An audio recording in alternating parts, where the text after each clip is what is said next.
Hey everyone, welcome to Buzzing About Romance, a quick shot of romance. I am Becky, and joining me for this quick shot is Carolina. Hi, Carolina. Hey, Becky. So, on this quick shot of romance, we are reviewing Runaway Love by Melanie Harlow. This is book one in the Cherry Tree Harbor series. How many times am I going to have to say this and actually think about what I'm saying? It's probably going to be a minute, right? Right. Especially in the first book in a series, like you're still getting acquainted Yeah. to it. So, you and I had the pleasure of sitting down with Melanie Harlow for a YouTube Live for a happy hour, and we kind of talked about what inspired her to write this series and her small town romances. And it was a really great conversation. She's a delight, first of all. Absolute delight. It's I love the conversations with the authors because you really get in their mind and how thoughtful they are with their stories. You know they are, but it's just hearing what inspires them and what brings you to it. I mean, we had a great conversation about how she builds her small towns, Right. which was completely fascinating to me on how for her she would take all of her small towns are based on some real town, but then she takes some creative liberties to paint the picture to fit within the storylines and fit within her world. Yeah. And she talked about how she uses some of the main ideas we have about small towns, but gives very basic descriptions because she doesn't, and her, readers don't always want pages and pages of descriptions as an Current author readers, is yeah. building their world. And it was so she keeps pacing, and I loved how she mentioned her dance background and how that, like, there's a rhythm to her writing. um if anybody used to watch the TV show, it's an older TV show now, it's scary to say, but The West Wing, like Aaron Sorkin's writing had Yeah. a very musical quality to it. And as you read this book, you get the sense, oh yes, because of that. But as she describes things, she keeps it short. And take example, the diner, she talks about the checkered floor and the metal bar stools. Yeah. And so you immediately know in like two sentences, you immediately have a picture in your head because we're all familiar with it. Right. She kind of uses that Americana small town. She talked about it being like Hallmark movie feel to Mm-hmm. describing, and she talked about how gives us the outlines so that the reader can color it in. And it's so funny because when I was reading it, I imagined the booths in the diner to be Mm-hmm. yellow. And then I went looking, she never mentions what color they are, but what color did you imagine the booths to be? I imagine them to be red. That is so funny. Yeah. Like to me, they're yellow and just a little bit Formica worn with the metal Airstream type tagging Yeah. around. Well, one of my favorite diners, it's actually in California.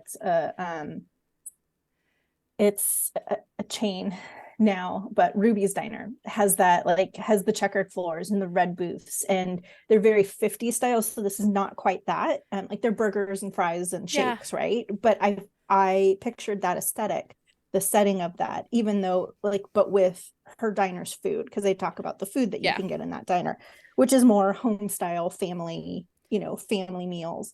On a But that's scale kind of of 1 to 5, how much do you want to go to Moe's Diner and have dinner?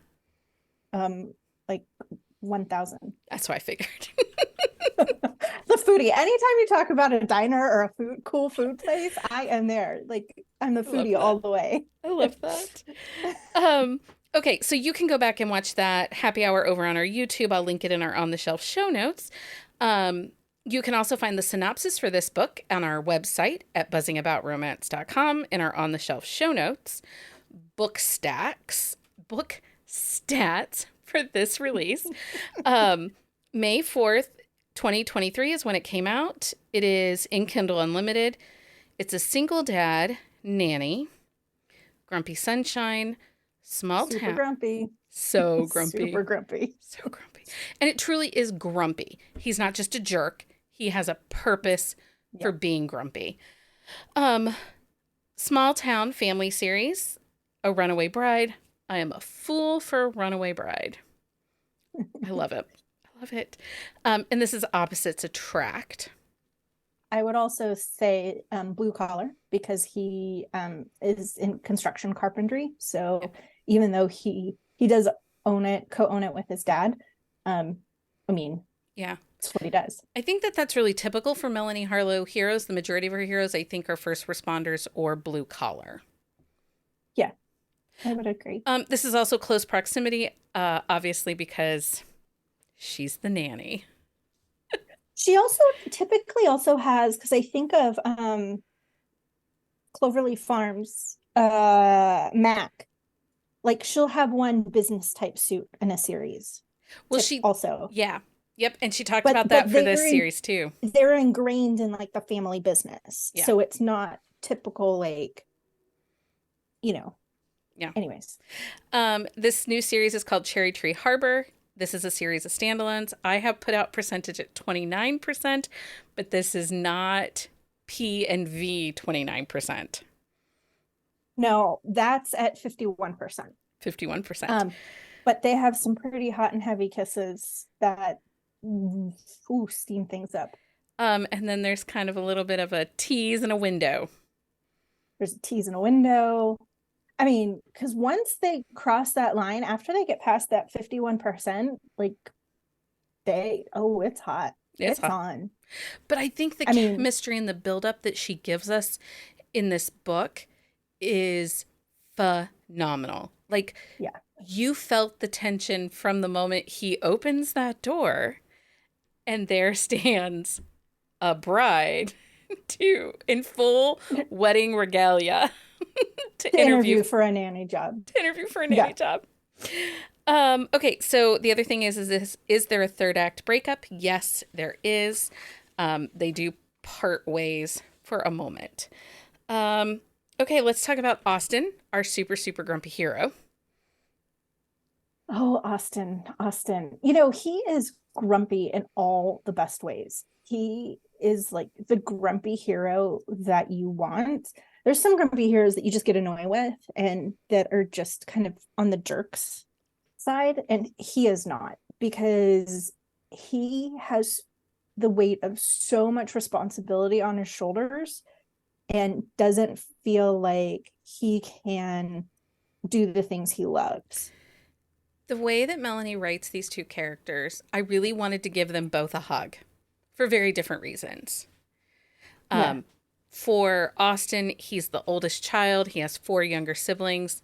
He lost his mom when he was 15, and his dad dealt with a lot of grief, and he helped raise the younger siblings, didn't go to college, stuck around town, and then has an accidental pregnancy with a vacation fling and ends up the single dad of twins. Well, and there's a part in the book where it talks about, he's like, the one time I let loose and I do something fun for myself, then I end up with kids. Yeah. Not that he is the most incredible father.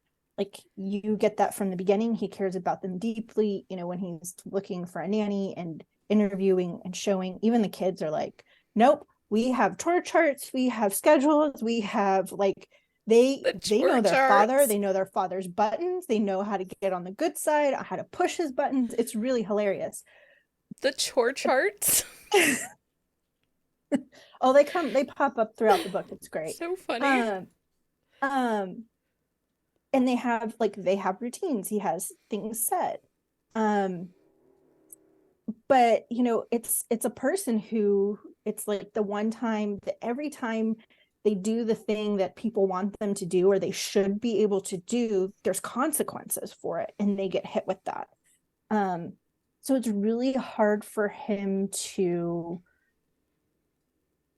there's just a lot of responsibility on his shoulders, and helping his dad with his business is a lot, because his dad's getting older and he can't do as much. And yeah. Well, and I really liked this family dynamic. So this is the kind of family dynamic I want to see in a series. The pages are not crowded. We don't have so much interaction with the family that it dilutes this chemistry and relationship between Austin and Veronica. And oftentimes when we get a nanny single dad kind of romance, they're not on page a lot together because her whole purpose of being there is to watch the kids while he is not, while he's unavailable. Right. And, but Melanie writes it in a way that we get, it's a really great balance of kid on page, but couple on page and group on page, and none of it feels crowded or overwritten. And they, for a first in the series, sometimes it can get really lost in the world building, and it doesn't. And actually, as I was thinking about this, the interesting part is when it comes to the siblings, we know that there's 5 total. We get introduced to all of the siblings, but we only really have on-page scenes with 2 of the siblings. The other 2 siblings are just mentioned because they're not currently in Cherry Creek Harbor, is that what it's Cherry called? Tree Cherry Tree Harbor. Which is an interesting approach. So you know about the other siblings, you get the sense that they're going to have their time, but to keep it less crowded, she's only having these other couple, like Xander and the sister Mabel. On the page. So I think that helps too. I think it did. And the father has some great scenes in it. Well, and there's lots of, so this is absolutely small town kitsch in Cherry Tree Harbor. They, his social studies teacher from high school, she has a piece that is hilarious. And then there's his 2 dads, best friends, Larry, and I can't think of the other guy's name, or maybe dad is Larry. I can't remember. But they provide comic relief, and it helps us understand dynamics. Mm-hmm. So it's a lot of like storytelling. So the author alludes instead of showing. And I love it. Like, we got to see kind of Austin's growth from the social studies student, high school student that didn't take things so seriously, who is, oh my God, dude, unbutton your shirt. It's going to be okay. It's fine. It's fine. Let's talk about our heroine, Veronica, because first of all, she was unique in her own right. She was a rockette. Oh my gosh. She was a rockette. And like, I just loved her. I loved her. And just, she was so unexpected as a character. And you have the runaway bride element. And I also loved that it didn't, like, that part of it happened very quickly in the story. Like, it started immediately with action of awareness on how she gets a text that ends up not being meant for her. And that's how she finds out as she's in her wedding dress, like 30 minutes until the wedding. And that's how she finds out. And you realize there's this realization throughout that process. And this is like, in the first few chapters. So she realizes in all of that she really doesn't want to be a part of this family, that she's done it as like, because of her mother would have wanted this, her mother's passed, and this family has walked all over her, and she's really lost herself. I think that one of the things that's really well done within that too is the ex, she became solely reliant on the ex. Mm-hmm. And I think that really helped set us up for her character growth. And it was also not like, the part that I also liked about this is everything that she was taking back throughout that process was her reclaiming her independence and her life and her freedom. Yeah. Even though she was reliant on the kindness of the people in this town, and she needed their help to get that start, she also took those steps on her, like, she asked for help, she found this opportunity, she like, there was just every one of those, and you could see her rediscovering her own strength, which I think was phenomenal. I also liked in this book that, so it's really easy, I think, sometimes for an author to use the ex, the jilted groom, as the angst or as the thing that's going to come in and destroy the current couple's happiness and their moment. He literally had two moments on page, the ex, Mm-hmm. and he was more a non issue. Like, he's a villain, he is the villain in the story, but he was a non issue. And I really liked that because I think that as a reader, that gave me a chance to be more immersed with Veronica and Austin and the kids and in Cherry Tree Harbor, that we would have been taken out of that had he come in and tried to be like going to destroy him, or because he's a one of the Right. rich families that has a vacation home in the area. Um, so I there, also liked how she, um, it also, as she made her getaway, if she will, which she had to do on foot, like she's walking through Cherry Tree Harbor in her big wedding dress, big fluffy wedding dress. And it's also how we meet the town and how the town falls immediately in love with her because she goes, her first stop is into the diner yeah, and she meets all of these people. So that, like, they welcome her there, and then it becomes like, then we get the meet cute between well, she meets Mabel, right? Is right. that the sister? Yep, Mabel. um Mabel, and then she meets her super quick and knows within like 5 minutes that she would be great as the nanny. They have this great connection. So when she goes to meet Austin for the first time to interview as the nanny, I think it's great. It's set up because she's still in her wedding dress. It's so bonkers. There are some really cute little other things in this book, and again, I don't want to spoil this for anyone. I really think this is worth the read. But one of the standout things for me is so Cherry Tree Harbor takes place in the northern part of Michigan. It's up on the lakes, and so one of the things that's in that area is fudge. Is very, Mackinac Island fudge, and it's kind of a thing up there. There's this really special scene where Austin has once again stepped into it. It's like the next morning after he's let her stay the night. Um, he steps in it and he's taking her to go home, like to get a bus and go home or whatever. And he realizes that he's kind of being a jerk. And it's early on in the book. He gives his kids fudge for breakfast and he takes her a slice of fudge that is vanilla.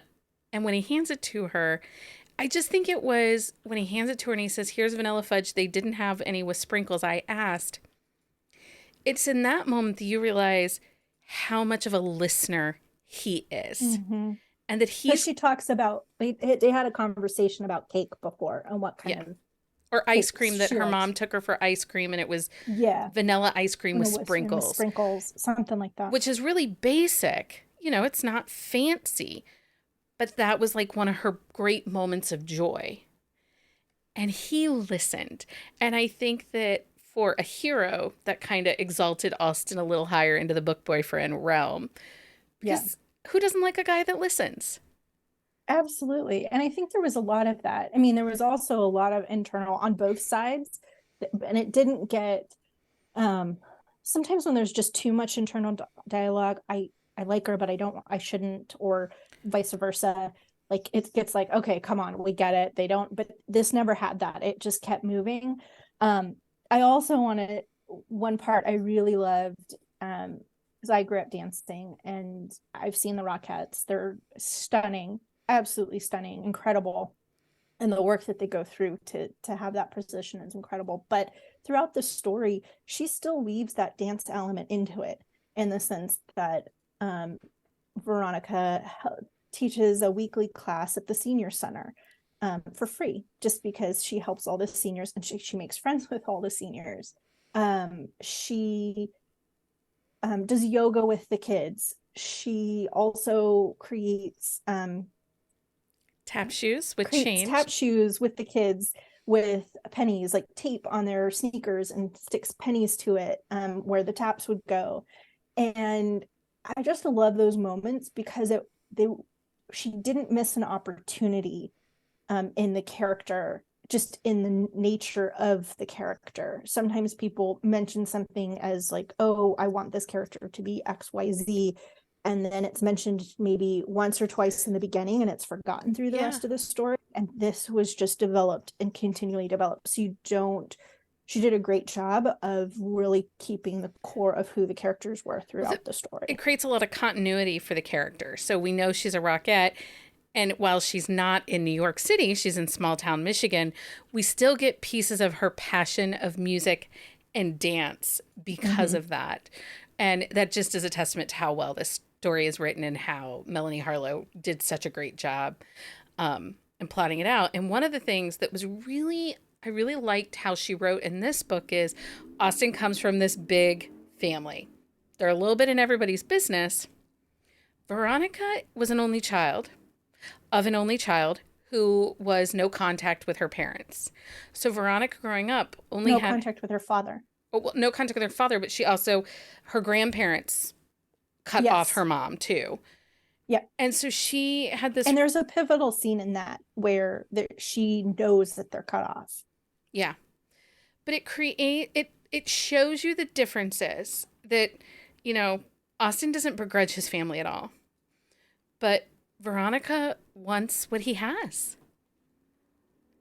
She finds a place. I mean, the town opens their arms to her. His father is just smitten from the moment he meets her. He is charmed and smitten. And every time she calls him just to hang out or go to the farmer's market or something, he jumps at the chance to spend time. It's super cute, like, to watch his father fall in love with her. Yeah. You know, not in a creepy way, but just like in a charming small town way. It's fantastic. Okay. Is there anything else we should add to this? I would like to say that I expressed this to Melanie when we did the live. I don't know that I can wait until August for Xander's book. I need it like now. Yeah. Because there's some great setup for him as a character and who his character is. I love the way he just it's actually gives it back to his brother. The Brother Dash is the book I need. Oh. No, I need that one too. I need all of them, honestly. Yeah. I need the daughter because Mabel's going to be a little bit. She's feisty. She is feisty in the beginning of this book, and anyway, she's feisty throughout it. Yeah, I need them all. Yeah. Okay. Carolina, thank you so much for joining me for this quick shot of romance. Thanks for having me to talk about this book. Until next time, everyone. Happy reading. Find us on Instagram at buzzingaboutromance or on Twitter at buzzingromance. If you like the podcast, please leave a review. If you'd like to support us directly, join the Bookcase and Coffee Patreon and receive exclusive content only available to Patreon members. Check out bookcaseandcoffee.com for our on-the-shelf show notes.